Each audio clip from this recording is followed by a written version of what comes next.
I gotta tell you, I had the best chat with Taysom Hill. He is a legend, and he's on Up and Adams today. Joe Burrow, he's a different cat. We know it. We've got his parents, Robin and Jimmy, on the show. Eric, come walk through. Oh. Eric's here. Hi, Eric. Hello, everybody. Hey, Deuterino. How are we feeling? And Dwight Freeney on the program. He might go off about the roughing the passer situation, and he'll for sure get you set for Week 10.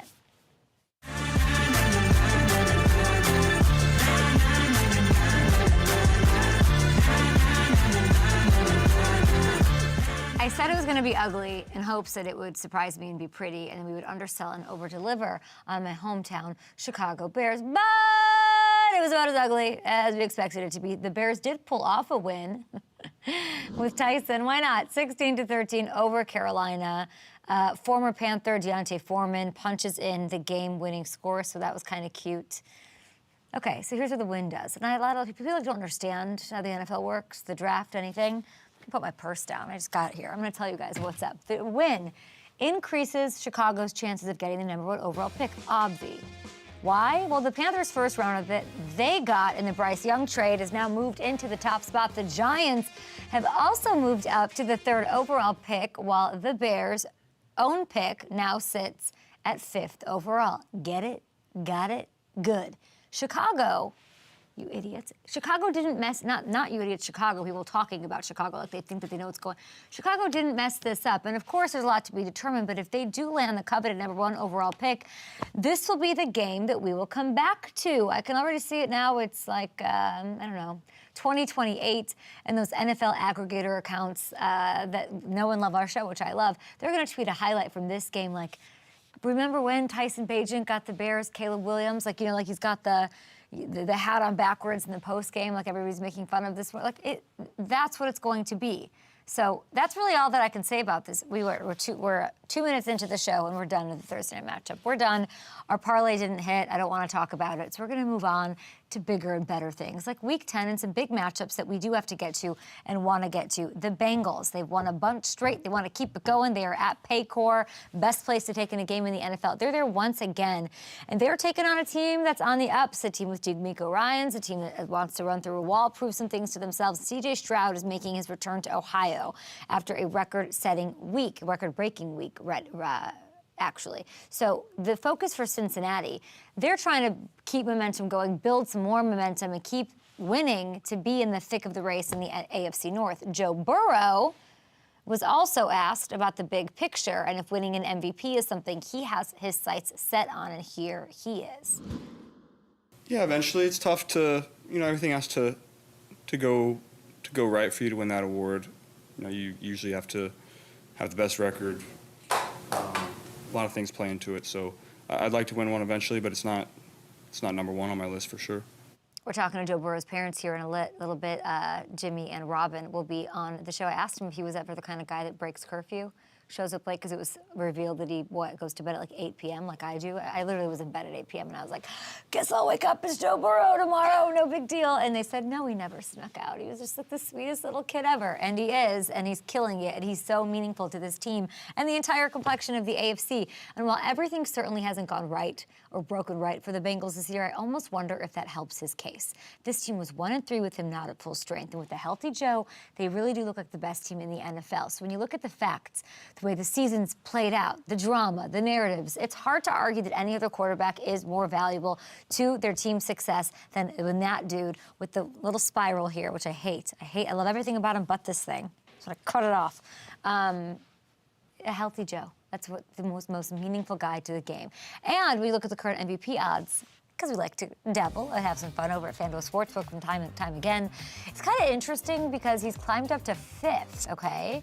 Is there a clear, obvious leader? I don't know. We're halfway past the season. Joe is correct. Usually everything does have to go right for you to win that MVP, to put the bait in and reel it home. But there's not one guy on that list. Can I see that list again? Mahomes at the top. There's not a guy on this list. Can I see it again? Thank you, guys. Patrick Mahomes, Jalen, Tua, Burrow. Okay. Who on this list has had everything go right for them so far this season? Maybe Lamar, or even, I don't know. If I'm a voter, we look at, those injured games for what they were and what they were not doing without him out there, I think you give him the MVP. If we're looking at quarterbacks, of course I like A.J. Brown, and of course I like Myles Garrett. But full strength, we'll see how it goes. Big game for them this week, and really every game going on after that 1-3 hole. Joe's building a hell of a case, and he might have a chance to strengthen it this week. And believe me, I don't want to have him face any more obstacles. Rap Sheet reported yesterday, T. Higgins might not play. He's expected to miss this game with a hamstring injury. T. Higgins, remember, has some business decisions to make there, as well with his own body, his own future. Jamar Chase, he's got a bit of a back injury. He's always open. They're drinking Slurpees. I get it. He said yesterday that he expects to be out there, and I hope he is. But if these star receivers aren't full go against the Texans, struggle for Joe or opportunity for Joe? You tell me. How does an MVP think? How does that guy with the curly thing that I hate think?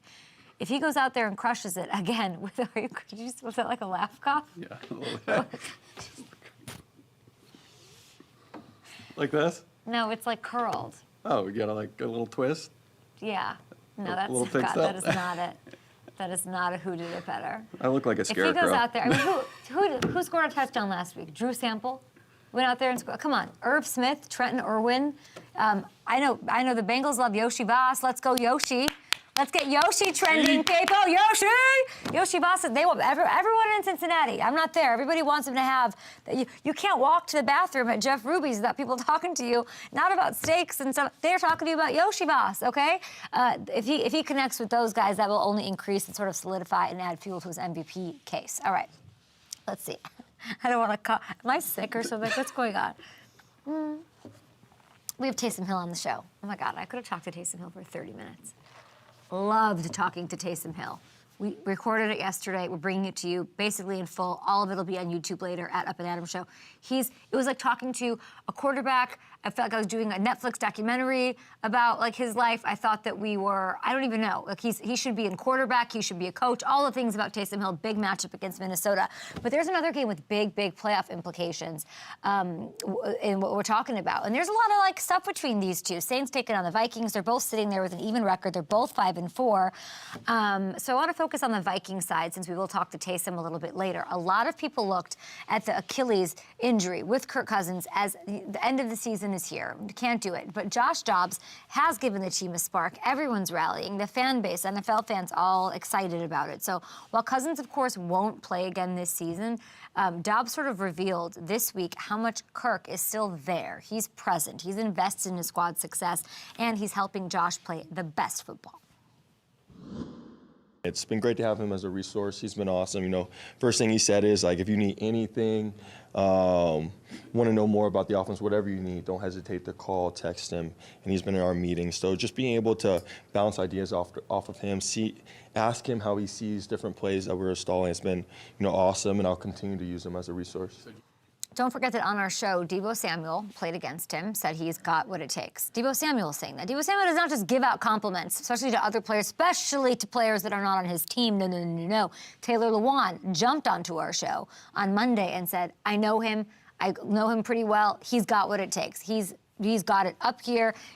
Now he has the opportunity. So it's awesome to hear Dobbs also have Kirk taking on a mentor role for him. So something special is going on here. Everybody that I talk to has sort of mentioned and loves what he's doing. So we're going to see if he has enough to get a win up against a really tough and feisty and also under pressure Saints squad with all those veterans in the locker room wanting to make the playoffs and get it done. I think the biggest reason the Vikings could pull it off Sunday, though, is because their defense is a lot better. They've improved drastically under Brian Flores. Take a look at this, going from 31st last year in total defense to 14th now. And Flores has done it in kind of an insane way. He's sending the house. 53.8% of plays. Hamilton was like, you got to talk about this. This is by far the highest blitz rate in the league. It's also the fourth highest we've seen in the past 20 years since the stat was really tracked or even started. So topped really by only Rex Ryan, and his sort of led squads, sending the house. The Saints offense, they've been building a bit of a rhythm. They got something going. But the defense, you know what they're going to do? They're going to put a ton of pressure on Derek Carr and really force the issue. So his ability to handle that is going to be the key for this game on Sunday. And a big part of determining, of course, whether or not this Josh Dobbs. Okay, great. If Josh Dobbs gets the job for this Viking squad and can keep it going and keep them alive, and it's kind of a bit of I don't know, go win the division. Go take it from the Lions, Vikings. Go. You think, why don't you just have replay highlights of the mini miracle? I know, like just do all those things. These are always tough fought, weird battles between the two, and you'll hear more about that from Taysom Hill in just a little bit. Okay, the Saints, by the way, 3-point favorites in this one. They're on the road, so FanDuel Sportsbook, clearly they're not sold on Dobbs yet. Take a look. We'll see if you can write another wild chapter in his story and go over to the Sportsbook and guys have some fun with that. Yeah, they are not buying Josh Dobbs. You guys can hit up the show at Up and Adam Show on Twitter. We thank you guys for watching on YouTube. It's a Friday. We got lots ahead. But on Fridays, we do something special on the show. Smirnoff is all about the fans. Let's get you guys ready for game day. How? I don't know. How does a lineup of delicious signature football-themed cocktails sound? Yep. Smirnoff's giving FanDuel fans more ways to win with the Smirnoff number 21 Sunday primetime cocktail pick'em every single week from now until the Super Bowl. Go to FanDuel.com/Smirnoff. You can answer 7 cocktail-themed questions about the Sunday night situation, all for a free shot at $10K in prizes. Hammy, are you thirsty? Because it's time for the Hold the Line Lemonade. Here's the question of the week. You always don't jump the gun on the question. We're going to go Jets Raiders in this one. Mr. Pierce has got everybody riled up. Will either team, here's the question over at FanDuel.com/Smirnoff, guys, get their 10K in prizes. Hold the Line Lemonade. Will either team be held to 20 points or less, Hammy? I'm saying yes. We saw the Jets hold the Bills and Eagles under 20. Okay. They gave Mahomes, Josh Allen, Herbert, Hurts, so many problems. It's hard for me to imagine Aiden O'Connell lighting them up, so I think the Jets hold the Raiders under that 20-point line. I'm going to do you one better here, Hammy-tron. I think they both finished with less than 20. I think we're in store for like a 17-13 type of situation. The Raiders defense has been playing much better too. Please stop with this music. I can't. Oh God, thank you. Everyone's been playing. Listen, they're holding opponents to like fewer than 20 in 3 of their last 5, I believe is the stat that you gave me that I'm now giving back to you. But that's what we do here as a family. FanDuel.com/Smirnoff. Get there, guys. Answer those questions. This was the Hold the Line Lemonade, but there are 7 questions you can answer.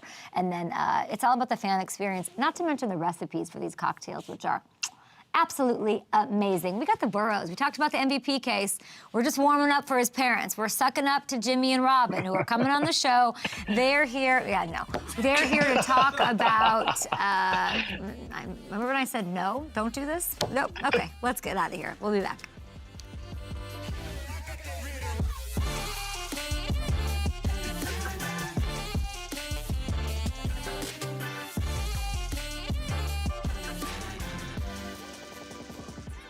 Derek, I would like a 5-second teaser to break.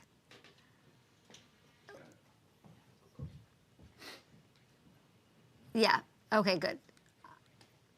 I don't know, lingering on which? When I stopped talking? When I stopped talking, how long were we still on? So you never showed, so the Burrows were never on TV? Well, I didn't talk over the Burrows at all. I stopped talking while Eric was on the screen. So the second image that you showed was not on television? It was. Okay, so that was like 8 seconds. Okay, so let's not do that. That's what I'm saying. Okay. I think in general, quicker.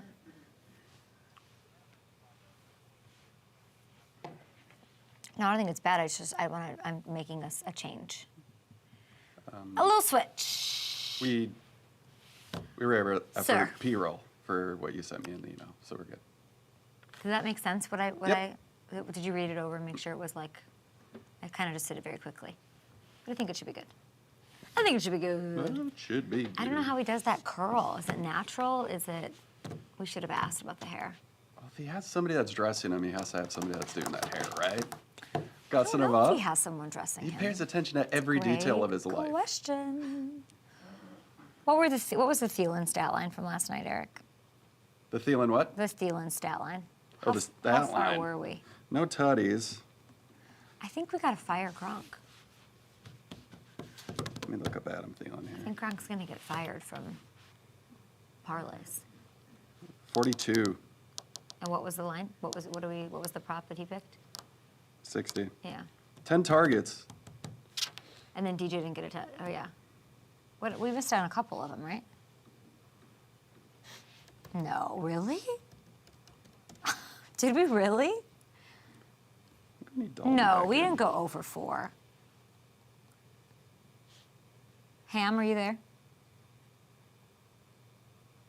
DJ had 56.5, and they made it go to 60 because they wanted a round number. So you're telling me that the only thing we got was the thing that I promised we wouldn't get, and you didn't even clown on me about that, Hamilton? Wow, you've really softened up in your old age. You know, I was invested in the hold the line lemonade. Okay.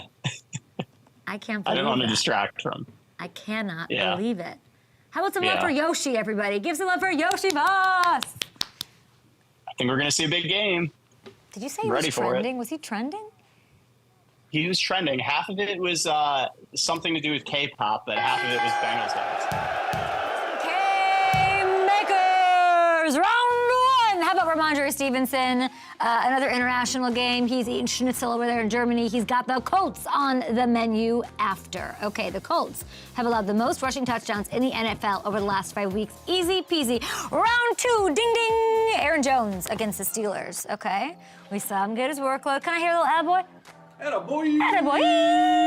Attababy! We love Aaron Jones. Finally getting his groove back last week. Nick Viall was on the show talking about and how excited he was. Pittsburgh guys, 29th ranked run team. Pittsburgh, get it together. And finally, DeAndre Hopkins, little nuke action. Round 3, he's got the Bucks. Okay, Tampa secondary. They've been like. They are the segment. They are the punching bag of the meta situation with the K-Makers. We just pick on them all the time, not just quarterbacks, but receivers too. So I think Levis, by the way, I'm hearing insane things about Levis. What you hear? I don't know, I find myself in dinners and conversations. Everyone's like, let's go. Levis is an absolute stud, and I can't wait to see that connection hit big again. All right, there you have it, guys, my K-Makers. Game makers, showtime. Okay, now here's the deal. Here's the actual deal. And we've got Taysom Hill on the show, guys. But I've been catching, and Taysom Hill's one of these guys, one of these good doers around the NFL. Everybody from Ronnie Stanley. We've had, who else have we had? I'm trying to think who else have been I wanted to ask Tiara to make a list for me. Lawrence Guy. We've had the incredible superfan for the Dolphins. People are doing so much good in this NFL world. It makes me sick. Okay, Logan Ryan doing things for puppies. Austin Eckler. Austin Eckler. It is just gross. Everybody's doing such great stuff in the NFL community this year, and this next one that we caught. It's a real sick case, okay? We got a family affair. The Burrow Foundation. Joe Burrow, heard of him? He started a foundation not too long ago, and it is already making such an impact. It's so special what's going on, not only in Cincinnati, but in all the cities that sort of have helped make Joe. And his parents, by the way, they are making it all go. So without further ado, hey, Jimmy, hey, Robin, we caught ya. Jimmy and Robin Burrow, we are celebrating the incredible Joe Burrow Foundation, raising over $100,000 with the special fundraiser Dine for Nine. That is very true. We had a great response from Cincinnati restaurants and Baton Rouge restaurants and restaurants here in Southeast Ohio, and it did raise over $100,000 for the foundation. We had over 300 restaurants to participate, so It was great support. And Jimmy, the money raised with Dine for Nine, it's being put into what you're wearing, the do good and the entire mantra, and there's grants that are involved, I understand. So how are the grants playing out in people's lives and helping you reach goals of ending food insecurity and supporting mental health? Well, at some point over the years, Joe made a statement, everybody has the responsibility to do good. So that's where the little slogan came about. And we had a grant application that people could go to, and Robin can talk a little more about that. But we awarded about $600,000 in the first round, and they went to again Baton Rouge and Athens area and Cincinnati. Yeah, and we're right now reviewing applications for the second round of Do Good grants, which is where the $100,000 is going into the pot for that second round of Do Good grants. And again, we're serving those three different areas and focusing still on food insecurity and mental health. It's amazing. I can't imagine how proud you guys are. Everyone's so proud of Joe and what he's doing, of course, for the NFL, but also bringing light to people in need. And so we at Up and Adams are donating $1,000 to the Joe All right. Burrow Foundation today. Thank you very much. Very excited. Of course, I got to do my part in doing good. Let me Send ask you a shirt. Yeah, how good is your boy Joe doing? He's doing good. He was pretty sore on Monday. We were there with him in the morning, and the finger looked kind of bad on TV, but it was probably looked worse than it really was. So I think he's ready to go today, practice, and a lot of momentum, and he's appears to be healthy, feels good, and the whole team is kind of coming together. It took a while. Joe's injury really was a setback to the whole team, but he seems to be in a good position now to go forward. That finger did look kind of bad, though, Rob. I was worried. Yeah, I was a little bit worried about that, but really when I saw it after the game, it was not as significant as we thought it was. They cleaned it up. It wasn't too big a deal, but it looked good, especially to a mom. Yeah. Anytime there's anything, I can't. Robin, what is it like watching these games somehow? Are you just like covering your eyes? Yeah, I'm pretty much just like this all the time, and then I go like that. Then I go like this. But I feel like she's you're seen used enough to it. of them. She can handle it, but it is scary at times for both of us. It is, but I got a good feeling about this year, you two. What would you guys like to say to the community in Cincinnati that has embraced not only Joe, but your family and, of course, the Joe Burrow Foundation? Well, the support is really overwhelming and wonderful, and we feel their love for sure. And I think that the one thing with the foundation for me, I've realized there are so many wonderful people in all three of the communities that we're serving with the foundation that are all trying to do wonderful things. And we are blessed to be able to gift some of that money because there are other people who can do a little bit. And then when everyone's doing a little bit of good, then we can make a big difference. So we just say thank you so much to everyone. And really, this whole thing wouldn't be possible without Baton Rouge and LSU. So, Joe wanted to include them in this foundation support. And, Joe and Rob and I, we love Athens, Southeast Ohio, and Baton Rouge, LSU, and certainly Cincinnati. And all those three places have embraced Joe and our family. And like she said, the support's awesome. They're willing to jump on board. We have tons of volunteers that will do just about anything that we need to raise money and provide the resources and support for our goals to help the underprivileged and the underserved. It sounds like they embrace you and you're embracing them right back, giving back to the community. It's all about doing good with the Burrows, Joe, Yep. Jimmy, Robin, and the Joe Burrow Foundation. Thank you both. Hooday. Thank you, Hooday. Kay. Good to see you. Hooday! I'll We see you got to guys get in the you game over there. soon. You got some games left. Let's go. I got to get to a game. I couldn't love them more. I think they're the best. Jimmy and Robin, thank you, not just for sitting down with me and taking some time, but for everything you are doing in those communities, in those cities with the Joe Burrow Foundation. Wow. And you can do good. See this thing right here? Use this QR code on screen. Get yourself a Do Good shirt. Send me a photo of you in it. I will retweet it whenever I get it. I will retweet them if I see them, and you can do that over at joeburrow.org. We've got a lot going on today, big show, but I know some people are home. Our office is here at FanDuel. We wanted to do a show to get you guys set for Week 10 and bring you stories about things like this with the Joe Burrow Foundation and Taysom Hill and all of that, but it's a special day. It's Veterans Day, and it is this time, and we should acknowledge it more, but it is a special day when everybody collectively takes time to acknowledge, to celebrate, to be thoughtful, to extend a bit of gratitude in whatever way you choose to do that, because you have the choice, and you have that choice because of the men and women who have fought for our freedoms. and really for something bigger than themselves. So thank you to those who fight and work to protect you and me and everyone that we know and love by serving in our military, past and present. Thank you for your service and your sacrifice. And if you're out there, one of these people who aren't having to go to work today or what have you, take some time. Take some time today, say thank you, make a donation to a veteran-focused cause, take some time today to find a way to say thank you. We'll be back.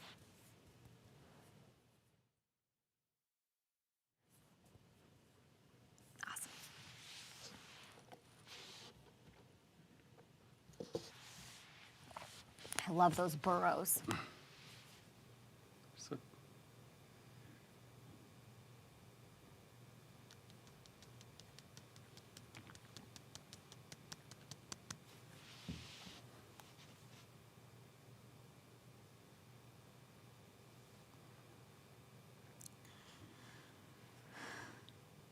So, we have Taysom, but for everybody in the YouTube chat, we're going to have an extended cut that's going to air right after the show, so just stay on and check that out.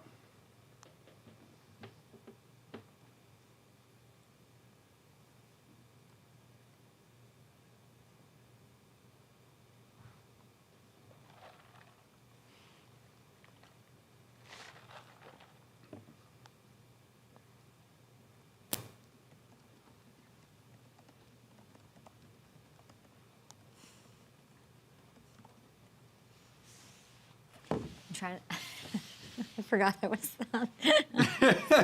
People are calling it a silent disco right now. I was about to say something so reckless. So reckless, Hamilton. About those Pronox machines. You know what those are? Pronox, what are they called? Pronoc?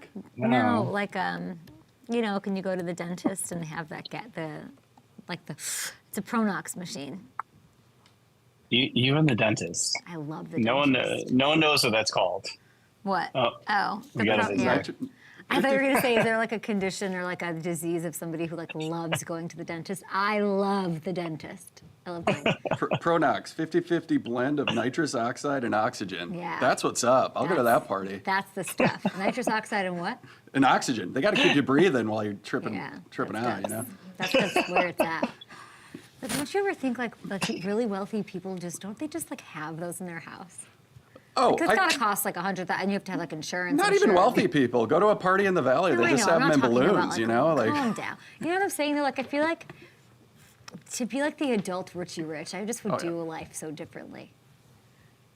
Yes, he's like, stop talking about. This could be a whole segment. I would like, you know, like I'm sure there's somebody like selling.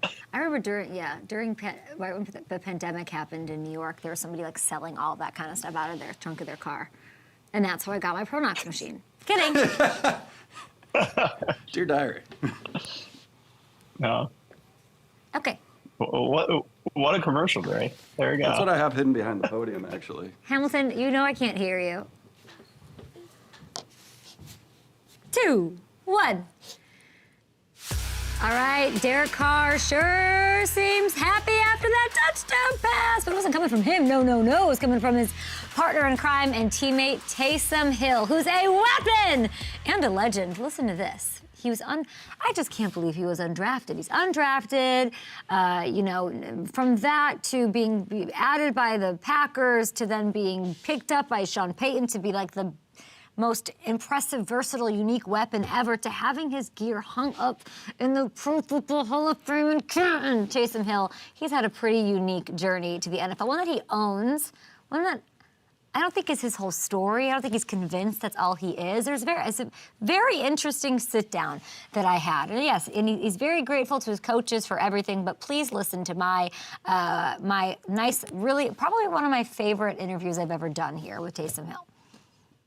Taysom, let me ask you this, since it's your world and we're just living in it, how would you like to be introduced? Okay, I'm gonna say legend. No, The legend, because the legend of Taysom Hill, don't get humble on me. no, don't do legend. No, it got stronger this week. Yeah, you are a legend. You're the 5th player, as you well know by now, in NFL history to score 10+ passing, rushing, and receiving touchdowns. The Pro Football Hall of Fame has your game-worn gear forever memorialized now. What does that feel like?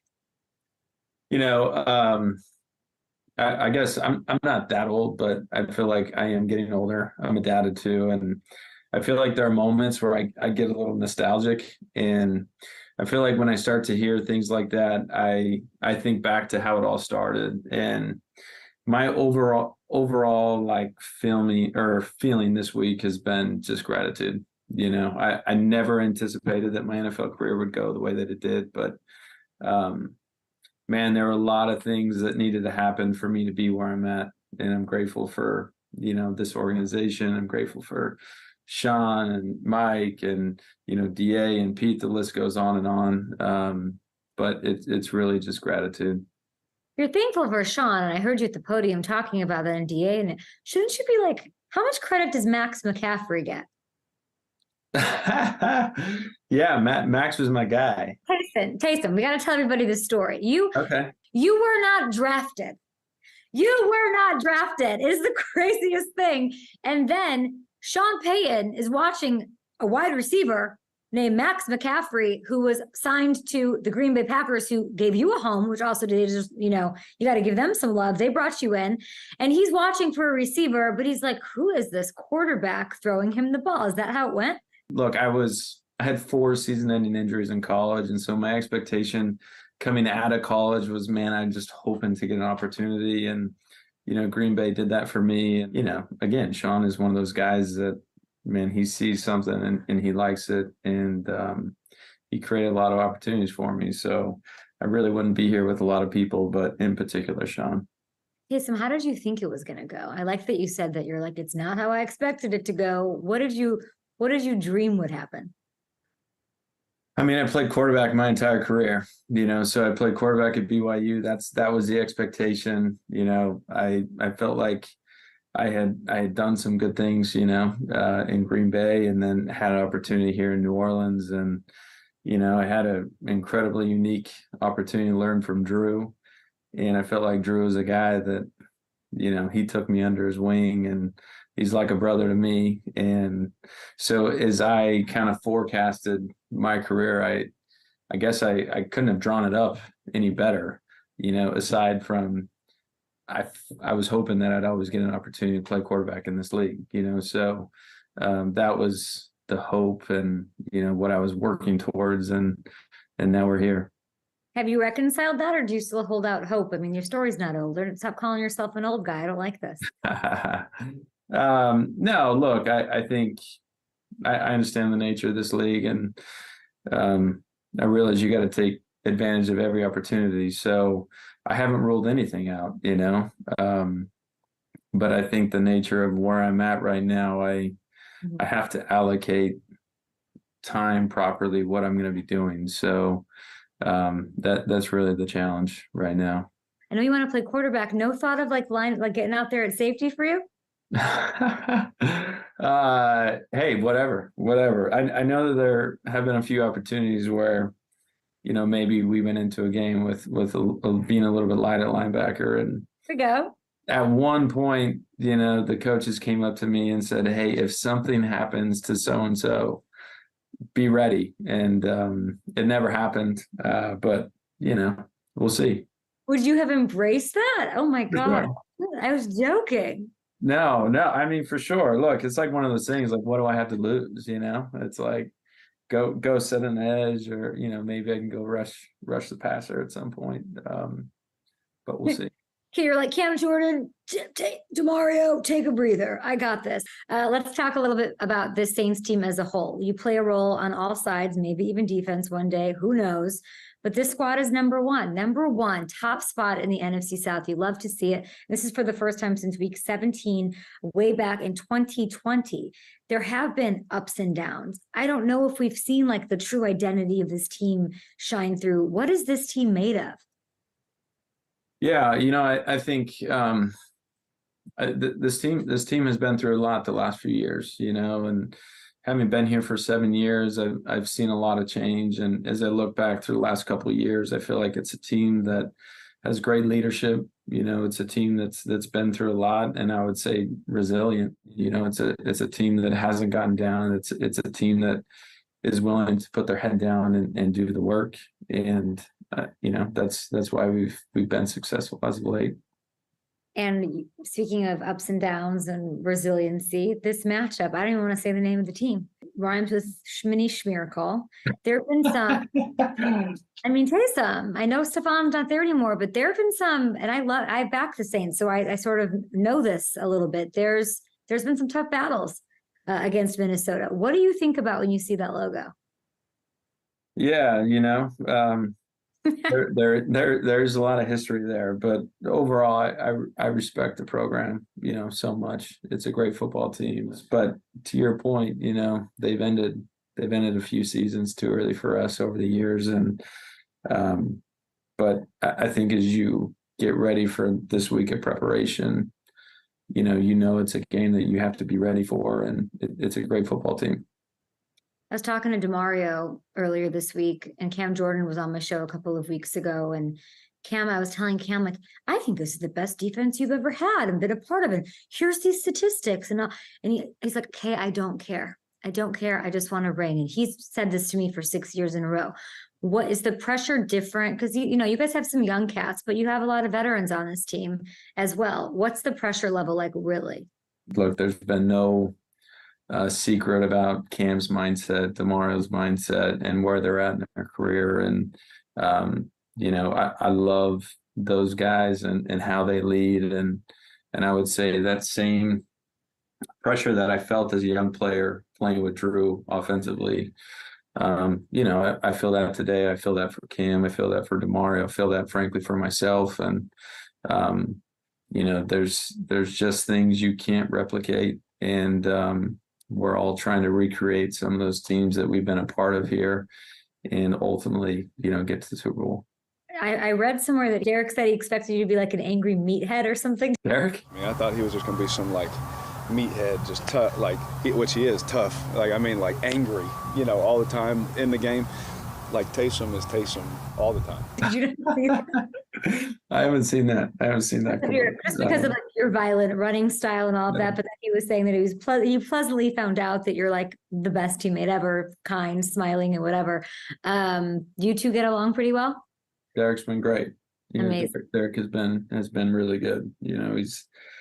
I've got a ton of respect for Derek. I've been able to watch him play from afar and been a big fan of his, through the years, and now having the opportunity to get to know him and play with him, I respect him more. He's a great person, but I'll tell you in the short, whatever, I guess it's week 10, but I love his competitiveness, and I've been in the huddle with him, and I've been a part of, games where I know at the end of the day, the only thing he cares about is winning football games. And I've felt that.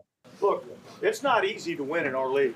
We've proven over and over and over again, okay, that when we're doing it right and we're doing what we're capable of doing, we're pretty damn good. Hell yeah. The last few weeks, we've played really clean football. We've executed really well. Penalties are down. You talk about momentum and confidence and what that does. I feel like, that momentum thing right now is starting to go. And, this is a good football team we're getting ready to play. And as you mentioned, to go play in that stadium, to get a win going into a bye week, that does a lot for us. I've learned throughout my careers, you control the things that you control. And, my mindset is to take advantage of every opportunity I get, and that's what I try to do. And that's why your stuff's hanging at the Hall of Fame right now. Taysom, congrats on all the success. And, this is still just a chapter in a long story. I can't wait to see what happens next. Thank you very much. I want him to be a quarterback so bad. And I think when you're playing on a team and the team you're going up against has that Josh Dobbs sort of magic happening, magic happens. There are things that happen in this league. He had, maybe a couple opportunities. Is it because he was so good at other positions or whatever, didn't really work out? But in talking to him, I was like, oh man, I want something else from him. Not that he needs it. I mean, he's in the history books as it is. But there's also a moment, I think, when Sean Payton left and stepped away for that year and then obviously has not returned to the Saints, whereas, is Taysom Hill because of Sean Payton? Who's going to have the genius, the creativity, or whatever to keep that going? But he's actually already set a career high with 20 catches this season, a career high. He has scored 13 touchdowns over the last 2 seasons without Sean Payton. So this is a unique talent that stands alone, and I'm happy he's gotten a chance to show that and to show what he's made of on this team. I can't believe he called himself an old guy. He's 33, and he's not a tight end. I don't even like seeing that. Like I know he is, but like, is he? He's a legend. He's a weapon, which is what he is. You can see, by the way, that wasn't the entire interview. I really think you guys, and I wouldn't tell you otherwise, go check it out at YouTube. It'll be exclusively up there at Up and Adam Show. We'll put the whole, like, the raw footage up there for you guys to check it out. So I'm talking to you, Saints fans and NFL fans. All right, let's do some DF. Yes. Now, you heard me talk this cat up, right? And he did me dirty. And I hold grudges, but I don't care. We'll love us, guys. We'll love us. He's 17th at quarterback for a salary of $6,800. The Bucs have allowed the second most points to the quarterback spot this year. At running back, give me Bijan Robinson, guys. Arthur Smith, Mr. Mustachio. Arthur Smith be damned. I can't pass him up at the price against the Cardinals defense and at receiver. Okay, Jameson Williams is my big swing of the week. He's got the Chargers secondary. He hasn't gotten going yet at all, but we know the talent is there. LA pass defense does give up some big plays. So Levis, Bijan, Jameson Williams for my DF yes options for daily fantasy over at FanDuel Sportsbook. When we get back, guys, Super Bowl champion Dwight Freeney will likely be on our program. Don't miss it.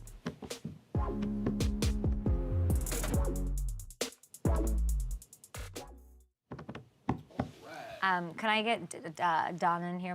It's going shh in my ear. My ear is going shh. No, it's okay. I just took my ear out during that, but it's fine. It's doing it less now. Just Bailey. Yes, my friend. You want to know where to get out on the clip. So the joke is pretty good. How good it is he doing ? Do you want it to end right?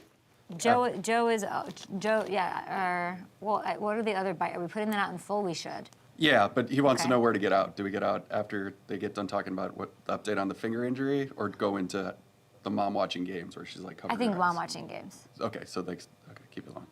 The extended cut. Extended cuts. I mean, I loved that part. Okay. Thank you. Make Thank sure you. to at them. Does the foundation have its own Instagram or its own Twitter? We'll look that up and definitely effort put it that if out it there. exists. Okay. So I'm listening, Goldfarb. I'm sorry. Hey, Richard, are you listening? My friend, are you back there? It's freezing in here. But like, I can't take my coat off. It's like my hands are freezing. I don't know what that is. I wonder. I feel like it's like paying an extra bill.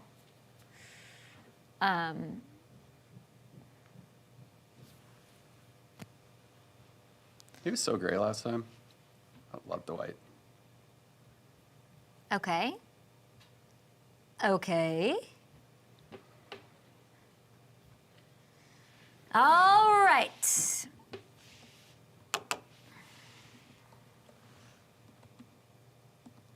Okay. Do you know which golfer I really like, Richard? Max Homa. I love this guy. He's golfing with Alex Albon. Max Homa dominates. Oh, really? Oh. He seems great. I think Pierre Gasly is going to be the best F1 golfer.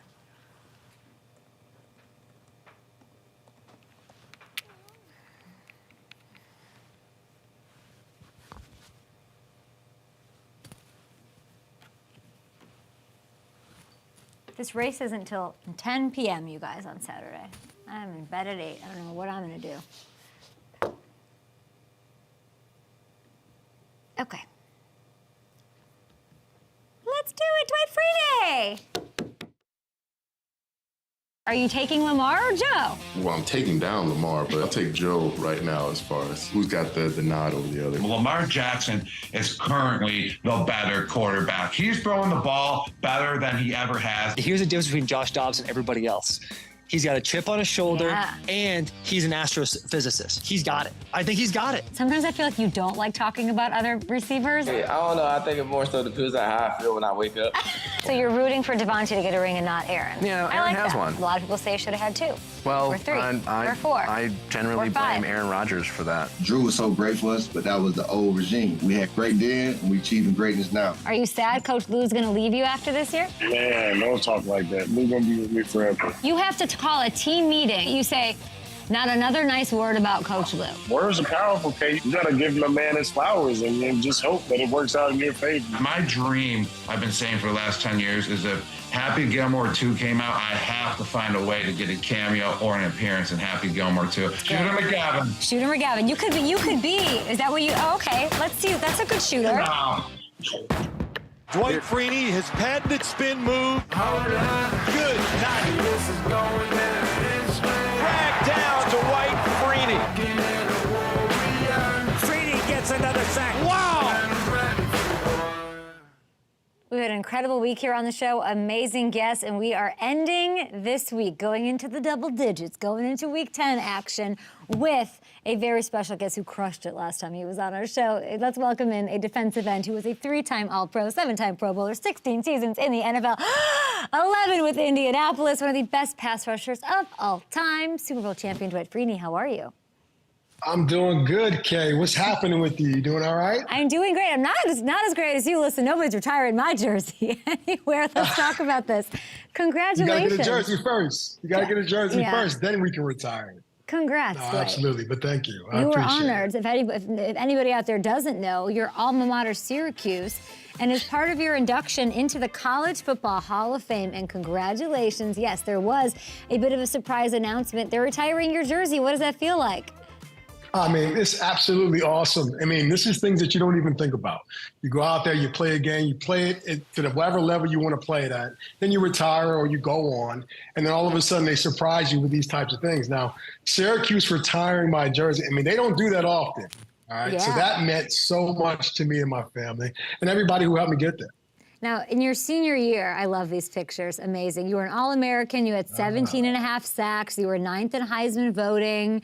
What was if you had to pick one moment, one game maybe that stuck out, what would it be? And I hope it's the time that I think you sacked Michael Vick 19,000 times in a game. You know what? I love mentioning that game, but I also hate mentioning that game. And the reason being is because I had 4.5 sacks, really 5 sacks, whatever. Okay, the other guy happened to fall onto the sack while I was there already, whatever. But we lost the game. So it's one of those great feelings. It's not okay. It's one of those great feelings individually. But from a team perspective and the overall feeling is you want to win the game. And we didn't win. So it's kind of like I feel great, but we lost. And that's why you were celebrated. That's why you're in the College Hall of Fame. And I'm like, it's okay. I like the individual. I mean, 5 sacks, sorry. 5 sacks on Michael Vick. That's no small feat. That's amazing and should be celebrated. Dwight, you always tell it like it is. That's why I'm so excited to talk to you. We're going to dig right in here because there's a lot of chatter around the NFL about the roughing the passer calls, how they're getting called, why they're getting called, what should be called, what shouldn't. The NFL posted a video trying to clarify how the calls are made, but everyone just got more mad about it. What are your thoughts on this? I don't think you have enough time in the segment for me to talk about roughing the passer. Listen, I retired at the perfect time. Okay. Let me just say that. Look, it's a call that if you hadn't played a defensive end, defensive line position or linebacker position, you truly don't realize how difficult it is to hit the quarterback, do your job, make the play under these circumstances of how you have to hit them. Now, you have blatant type of hits, which we understand, hit him too high, helmet hits his helmet. Those types of things happen, But what they need to do is look at it from an intentional standpoint. Was that an intentional hit, intentional, laying your weight on him?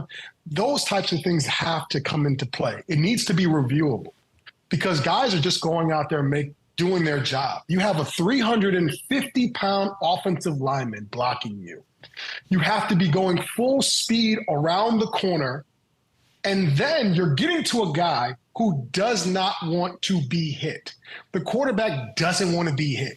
Some quarterbacks like Josh Allen will throw you off and stiff arm you, whatever it is. So you have to come with all the aggression that you have to hit the quarterback. So if you get to Josh Allen in the pocket and you're half stepping or you're worried about, okay, let me be careful. Let me not hit him too high. Let me not hit him too low. Let me not lay my weight on him. You're going to miss the play. You're not going to be able to tackle the guy.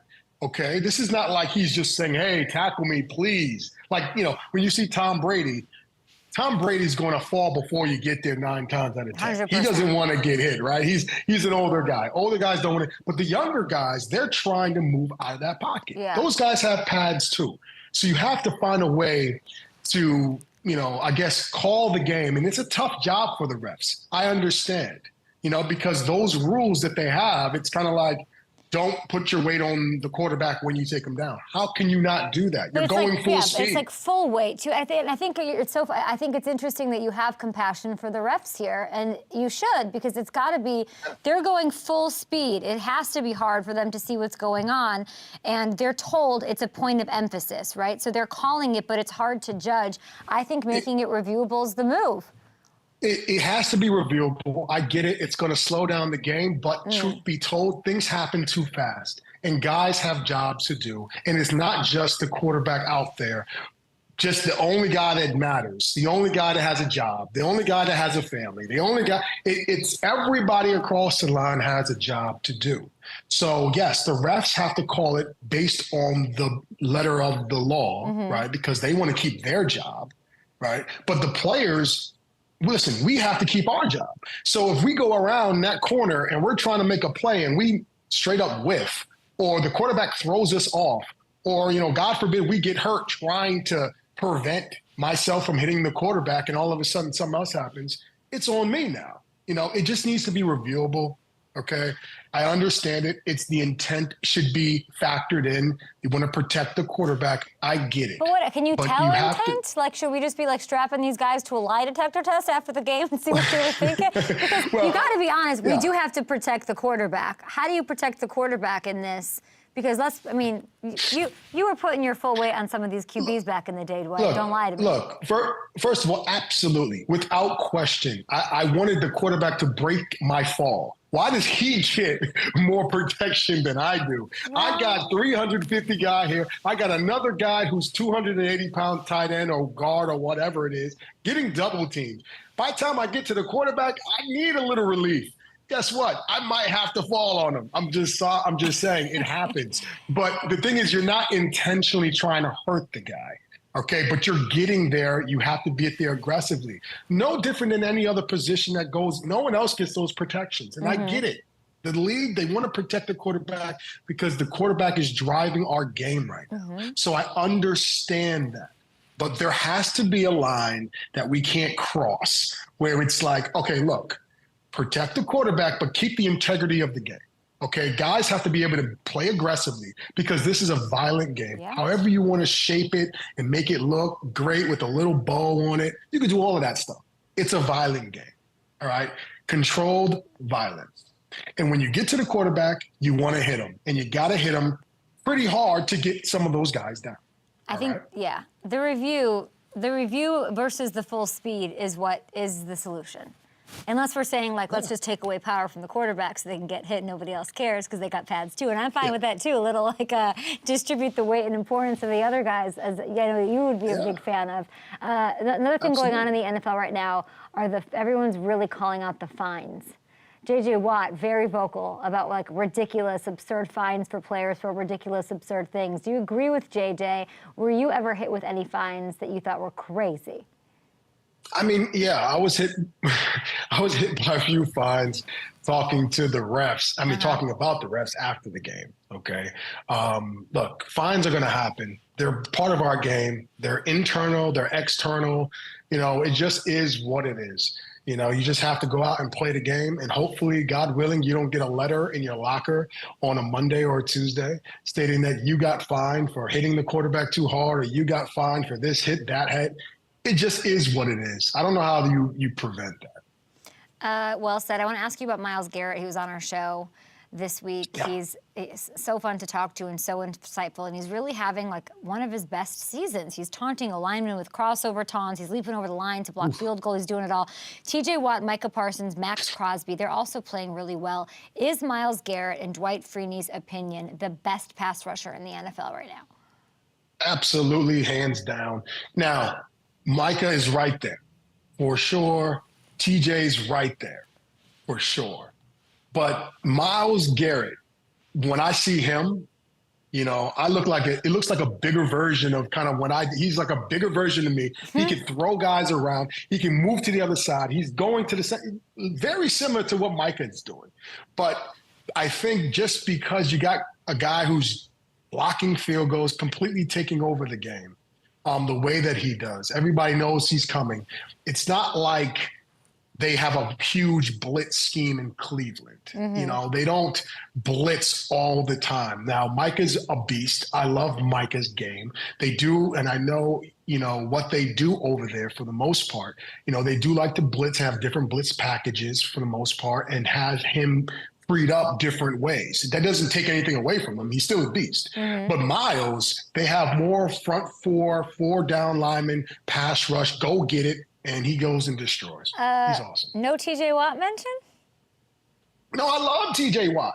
I mean, it's kind of like splitting hairs. But when you got a guy jumping over offensive guards and centers, blocking field goals, you have a guy who can line up on the center, line up on the other side. You know, TJ doesn't move around as much. And that doesn't mean that's anything negative towards TJ. Totally. He just dominates from the position that he's at.